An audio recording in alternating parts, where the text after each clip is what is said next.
Те плаши хостирање? Серверлес ти е чуден поим? Епизодава е за тебе.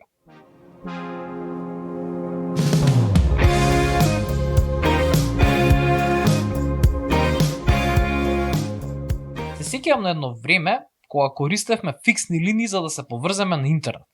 Океј, стар сум, да. Звукот на поврзување на модемот се уште ме прави малце носталгичен за оној добриот стар интернет што го имавме тогаш. Од причина што беше едноставно место. Да имаш страница што ја хосташ на GeoCities беше врвот, што нормално беше еден од моите први обиди за да хостирам нешто на веб. Еден од темелите на тој убав стар интернет од друга страна беше фактот дека беше бавен, барем за нас обичните смртници. Дури вчитувањето на слика можеше да трае минути, посебно анимации и гифови. Но, смешно е што водењето на твој собствен self-hosted сервер беше многу поедноставна задача тој период. Интернет провайдерите беа генерално помали и поотворени за ексцентрици кои бараат статични IP адреси, например. Но, како што интернетот постепено стануваше побрз на нашиот ќош од светот, самото хостирање некако стануваше се потешко, а статичните IP адреси полека стануваа нешто што не е опција ако си на резидентна врска, чито обичен смртник. Од оние збориме телекомите што ги издаваат за по дома да ги користите. Но кога интернетот стана покомодитизиран, се сменија нештата. Не дека беа толку лоши. Цените за хостирање беа релативно разумни. Можеше да добиеш shared PHP сервер for better or worse за релативно малку пари, да ставиш CMS на него и тоа е тоа, имаш сајт. Нештата стануваа потешки ако сакаш да направиш нешто по-фенси, со Java, например, кој што се сеќавам, но за најголемиот дел од нештата што ги пробувавме, беше во ред, или статичен файл сервер, или CMS, нешто со PHP, that was that. Нештата почнаа значително да се комплицираат кога интернетот стана пошироко користен. Географијата почна да игра улога. Хостирањето на некоја апликација во, например, Германија, да речеме, значеше дека добиваш разумни брзини низ Европа. Сепак, се очекуваше поголемо задоцнување кога некој се обидува да го пристапи твојот сајт или апликација, а живее во Австралија. Ова дефинитивно се подобри со подобри конекции низ планетата, но не можеме да ја победиме физиката, се уште. Има ограничување до каде можеме да одиме со користење на подобри кабли и суровата вистина е дека мораме да бидеме малку попаметни со тоа како ги дистрибуираме серверите и ресурсите околу планетава. Како девелопери, треба да целиме да обезбедиме одлично искуство за сите корисници на нашата апликација без оглед на нивната географија. Ова е местото каде што моделот познат како Edge Computing доаѓа на сцена. Во овој контекст, Edge се однесува на географската блискост до корисникот кој бара да му испратиме нешто со нашата апликација. Природно, поблиска точка на извршување значи побрз одговор. Побрз одговор дава подобро корисничко искуство. Краток интермишн за брзината на интернетот. Некои земји се уште се заглавени со брзини како 3G до ден денес. Што за нас од оваа точка е ancient history, кај некои и полошо. Сепак цврсто верувам дека треба да обезбедиме барем основно искуство за овие корисници. Не треба да ги казнуваме со мегабајти JavaScript само за да поднесат едноставни формулари, но тоа е дискусија за друг ден. И концепт број 1 за денеска што мислам дека е добар takeaway. Географијата, брзината на интернет и достапноста се вистински проблеми. Не живееме сите на исто место и не сите имаме ист пристап до интернет. Извршување географски поблиску до корисникот е добро решение за овој проблем.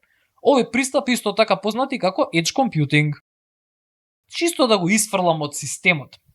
Ако некогаш нешто погрешно сме именувале во целата IT индустрија, тоа би било serverless. Прилично е утнавме со именување на cloud како cloud, што значи cloud, ама магично успеавме да направиме полоша работа со именувањето на serverless. Во serverless computing има сервери. Најчесто Amazon ги поседува пате. Можеби не се сервери во класичната смисла, како стандарден API сервер или CMS што живее на сервер, но сервер како машина е се уште многу присутен во целата слика, односно сервери. И окей, прашањето е зошто воопшто сакаме serverless computation. Прво, во споредба со класични API, да земеме REST, например, Имаме сервер кој работи цело време, очекувајќи конекции, односно слушајќи за incoming конекции преку HTTP. Но во вистинскиот свет апликациите ретко имаат ист сообраќај низ целиот ден.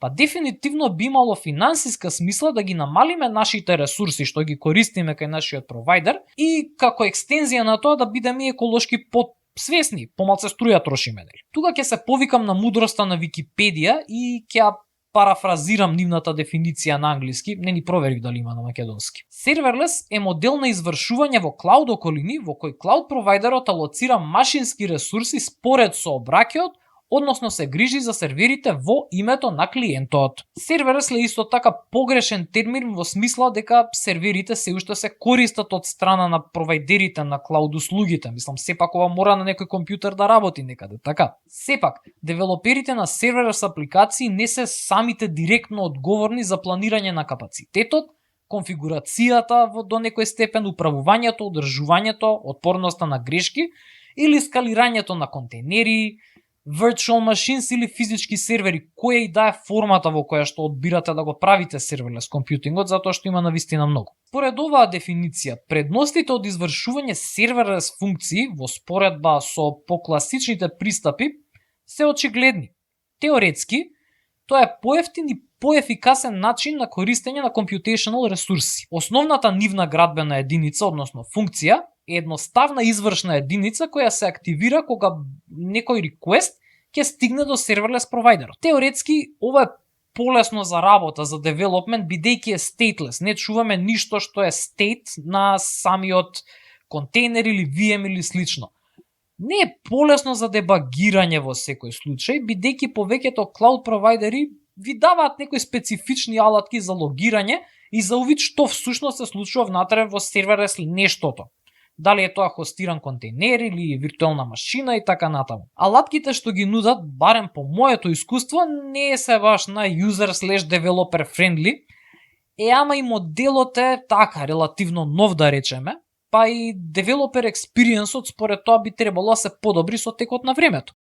И концепт број 2, како втор takeaway за денеска.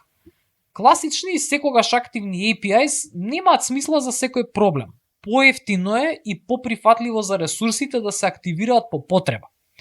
Исто така има смисла и од еколошка перспектива, барем теоретски, бидејќи ако користиме помалце енергија, помалце загадуваме, by extension. Овој модел на обработка на податоци, кога активираме функционалности по потреба, е познат и како serverless. Ако ги скомбинираме двете дефиниции што ги спомнавме денеска за edge computing и за serverless computation, кажано наедноставно е извршување на код географски блиску до корисникот во serverless околина. На многу начини овие два концепти природно се вклопуваат.